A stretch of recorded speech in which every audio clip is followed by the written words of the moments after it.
Hey everybody, it's Kerry with our week ahead look via the Vedic Astrology lens and the sidereal zodiac. So it was a big week last week. It looks like a big week ahead. There's a lot going on, both in the astro world and on the calendar, I'm sure. So we just came through the new moon. This is the chart roughly of the moment. When I opened up my program, it's early for me. I got a big day ahead, despite the new moon energy. I do feel a little tired, and anyway, but we'll get through it. So the big thing for me is looking at Sagittarius here with the moon, sun, Mars, and Venus. So we just had the new moon, and Venus came into Sagittarius with the moon. So now we have this combo. I mean, the moon's going to be moving out of Sagittarius in a couple days. The feeling for the week ahead, we're looking at the 21st, which is Sunday, through the 27th, which is Saturday. It feels like the moon is taking us up a mountain and then crossing the high seas, and all in the midst of big holiday in the Western world and the winter solstice. So a lot going on. The other things I'm seeing, right? So when the moon leaves, we've got that Mars, Sun, Venus trio in Sagittarius for a while, at least through this week. Eventually, Mercury will be coming over into Sagittarius too. In the meantime, Mercury, who I feel like is our everyday guy, he helps us talk and get our tasks at least started, and shopping and all of the, bill paying and all of the things, medical care, etc. Mercury's that guy. Right now, he's the only one left there in Scorpio. Through this week, he'll be there. And the nakshatra he's traveling through is Jyestha, which he's associated with. It's the very last little section of Scorpio. So I feel like that energy this week is Mercury kind of going, oh, look, everybody's celebrating, but we're all really kind of scrambling and cleaning up things. And, having to find oversight on things and finish things. So that's the feeling of Mercury. And then, of course, we've just had the new moon.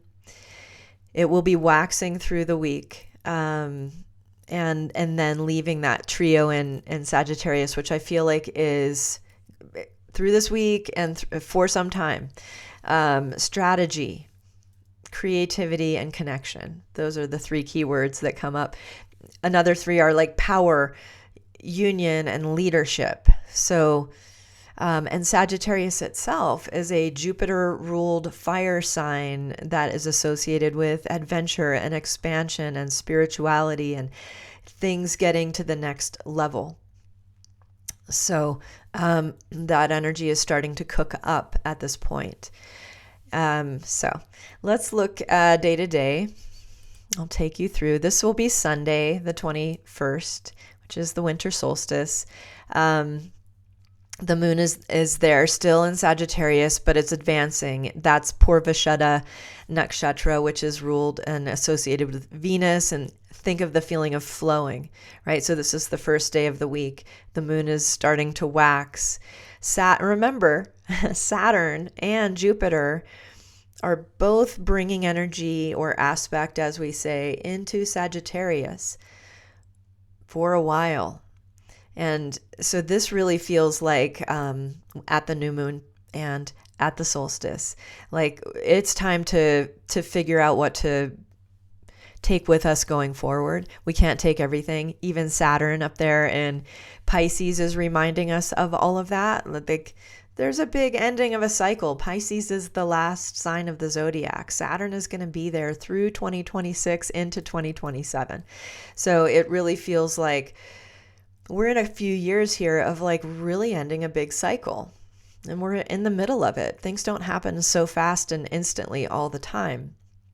So this going into 2026 at this solstice, at this new moon, really feels like kind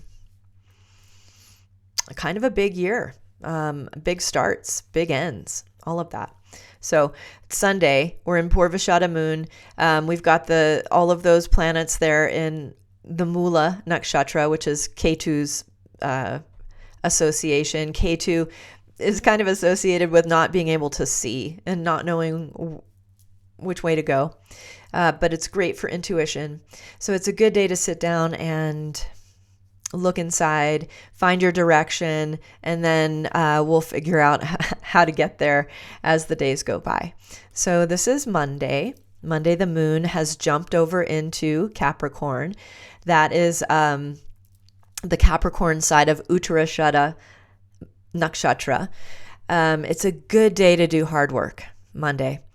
It's a good day to do practical things and just take it slow and go steady. Just one thing at a time.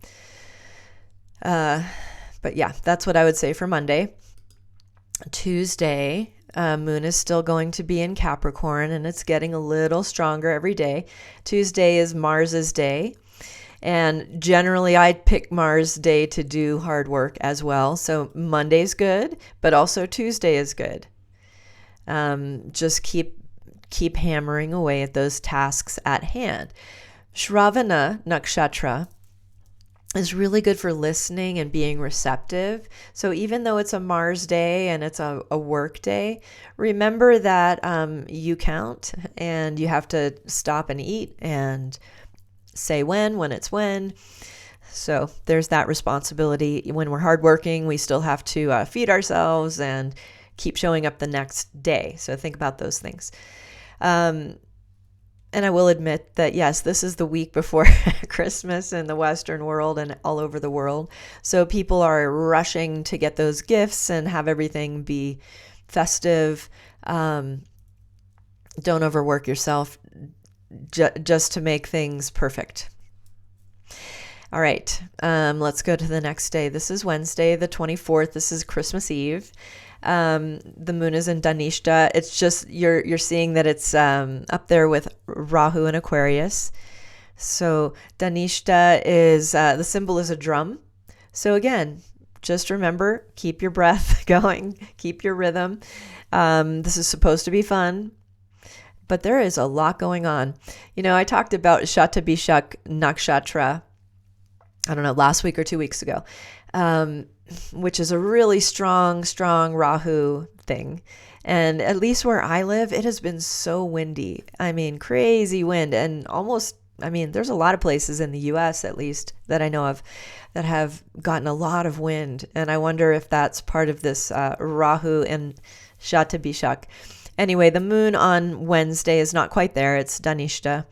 So this is supposed to be a celebration day. Again, don't try to do everything.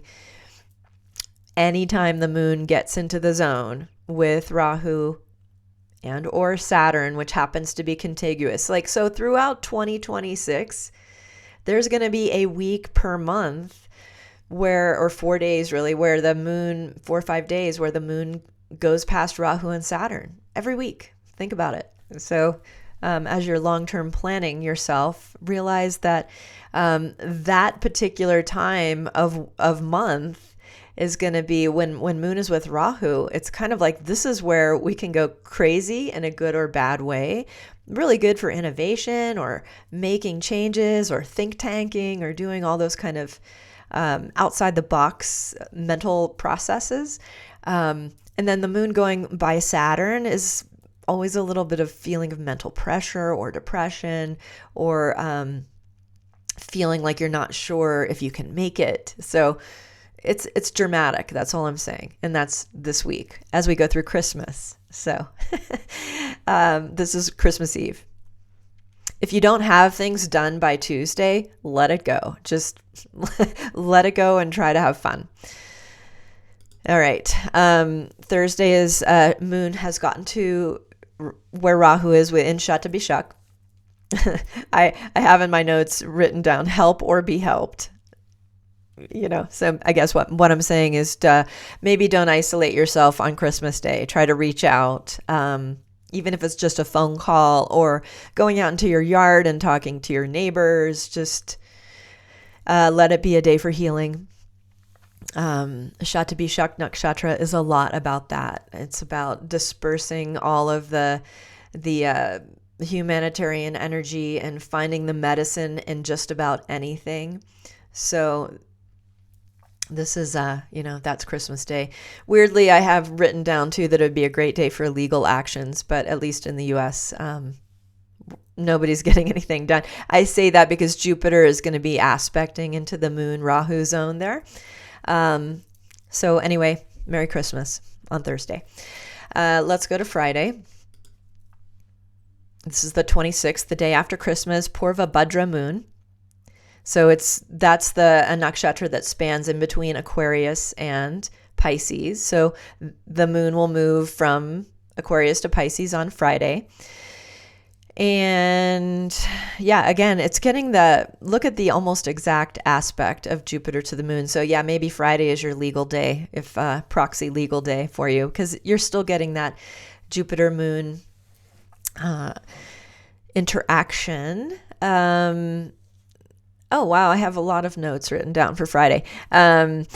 This is the last time. Okay, so when the moon goes over into Pisces, it's immediately going to run into the Saturn, because Saturn is up there only at 1 degree 40. So it's on Friday afternoonish. That will be the moon going past Saturn. And it's the last time that the moon will meet Saturn in that nakshatra, Purva Bhadra, because the Saturn is going to move into Uttara Bhadra. So this is the last time for, 28 or so years. So Purva Bhadra nakshatra has this kind of feeling of deep tethers or anchors. So you're going to either need to tighten those down or detach. Like that's my feeling, even this week. And it might be an internal thing. You might not have to go out into a ship and cut an anchor off. That's it's just like look down deep into what might be holding you back or supporting you. So you're either bolstering that or letting it go. So it's also a big week because of all of that. Because we are trying to decide like big plans of direction and figuring out how we're going to make those moves to get that way. So, all right, that's Friday. And this is Saturday, the 27th of December. The moon has passed by Saturn and starts out Saturday in Uttara Bhadra, which is that next nakshatra. We'll talk more about that because that's where Saturn is going to go. So maybe you've made your decision. It's Saturn day, Saturday. Saturn loves detaching and pulling and unplugging and cutting. So just these are the last few days of our calendar year 2025. Think deeply about how you're going to change. That's a Saturn thought. It's karma. It's like, what have I been doing? So as we go into 2026, I know the world has been very, very active and we all feel pressure from many different things. But the one thing you have control over is your inner world and where you look and where you give your attention and where you spend your time and what space you occupy. So these are the big, deep thoughts for the week. All right, given that, I hope you all have a very good holiday, however you celebrate, and I will see you again next week. Take care.